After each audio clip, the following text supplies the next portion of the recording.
ሰላም ውድ የዩኒቨርሲቲ ቻናል ተከታታዮች እንደምን ከረማችሁ? ዛሬ ይዤላችሁ የመጣሁት እዚህ ጋር የምታዩትን በጣም ልዩ የሆነ የመኮረኒ አዘጋጀት ይሆናል። በጣም ትወዱታላችሁ። እስከ መጨረሻው ድረስ አብራችሁን ቆዩ።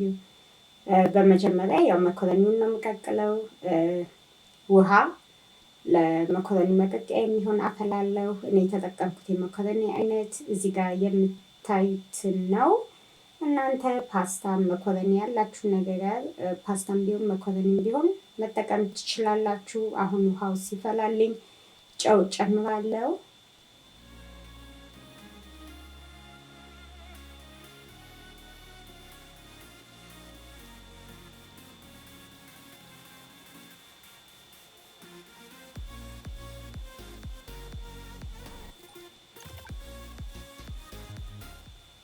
አሁን ትንሽ ቀረት ሲለው መኮረኒውን አጠለዋለሁ። እዚህ ጋር ደግሞ ማዘጋጀበት መጥበሻ ላይ ሲግልልኝ ዘይት ጨምራለሁ። ከዛ ከትፌ ያዘጋጀሁትን ቀይ ሽንኩርት አደርጋለሁ። ጠበስ ጠበስ አደርገዋለሁ ለ1-2 ደቂቃ ለሚሆን ጊዜ። ከዛ እኔ ሰለሪ አለኝ እሱን ጨምርበታለሁ። ከሌላችሁ አለመጠቀም ይቻላል፣ ችግር የለውም። ከዛ ትንሽዬ በርበሬ እጨምርበታለሁ። በጣም በትንሹ ነው በርበሬ የሚጠቀመው። በርበሬውን ለ3 ደቂቃ ለሚሆን ጊዜ አበስለዋለሁ። በጣም ትንሽዬ በርበሬ ስለሆነ ያደረኩት ለማቁላላት ጊዜ አይወስድብንም። ከዛ ካሮት በትናንሹ የተከተፈ እጨምርበታለሁ።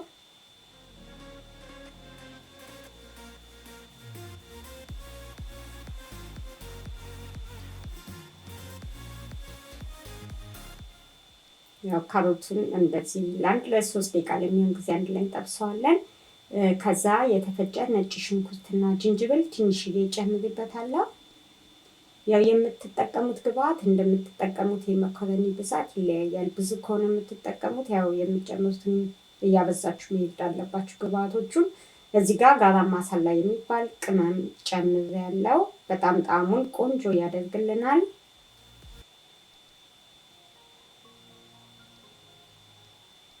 ከዛ አሁን ደግሞ ቲማቲም እጨምርበታለሁ እና ቅመሙን ያው ግሮሰሪ ስቶሮች ውስጥ ታገኙታላችሁ።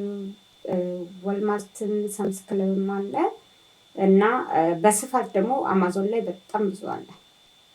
ብዙ አይነት ቅመሞች በአንድ ላይ የያዘ ቅመም ነው እና አሁን የጨመርኩት ፈረንጅ ቢጫውን ቃሪያ ነው። ልክ ካሮቱ ገና ካሮቱ ለመብሰል ራሱ ትንሽ ይቀረዋል። ግን አሁን መጨረሻ ላይ ሌላ እንዳልኳችሁ የፈረንጅ ቃሪያውን አረኩ። እሱም የተወሰነ እንዲበስል አደርገዋለሁ። ሙሉ ለሙሉ ባይበስልም ጨው ጨመርኩ አሁን እና ግን መጨረሻ ላይ ሁሉም እኩል ይበስላሉ። አሁን መኮረኒውን ቀቅዬ ያዘጋጀሁትን ጨምሬያለሁ። መኮረኒውን ከጨመርኩ በኋላ 5 ደቂቃ ለሚሆን ጊዜ እሳት ላይ አቆየዋለሁ። እንደምታዩት አንድ ላይ ሶሱ በደንብ እንዲዋሃድም ይሆናል።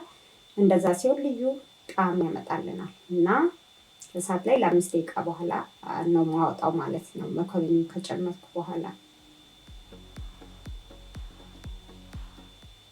እንደምታዩት በሚያምር መልኩ መኮረኒ ደርሷል።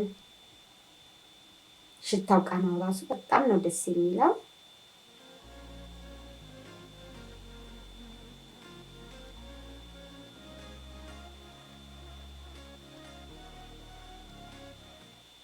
እንደምታዩት በእንደዚህ አይነት በሚያምር መልኩ መኮረኒ ደርሷል። እኔ የድንብላል ቅጠል አድርጌበታለሁ። የተከተፈ የድንብላል ቅጠል ከላይ ካላችሁ ጨምሮ ጣዕሙን የበለጠ ቆንጆ ያደርግላችኋል እና አሁን ወደ ገበታ አቀርበዋለሁ። እንደምታዩት መልኩን በጣም ነው የሚያምረው።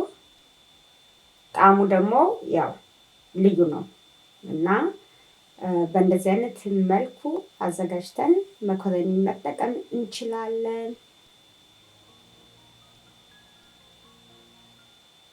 በዚህ መልኩ ሰርታችሁ የማታውቁት ከሆነ እናንተም ሰርታችሁ ሞክሩት ነው የምላችሁ። በጣም ነው የምትወዱት። ልዩ የሆነ ጣዕም አለው።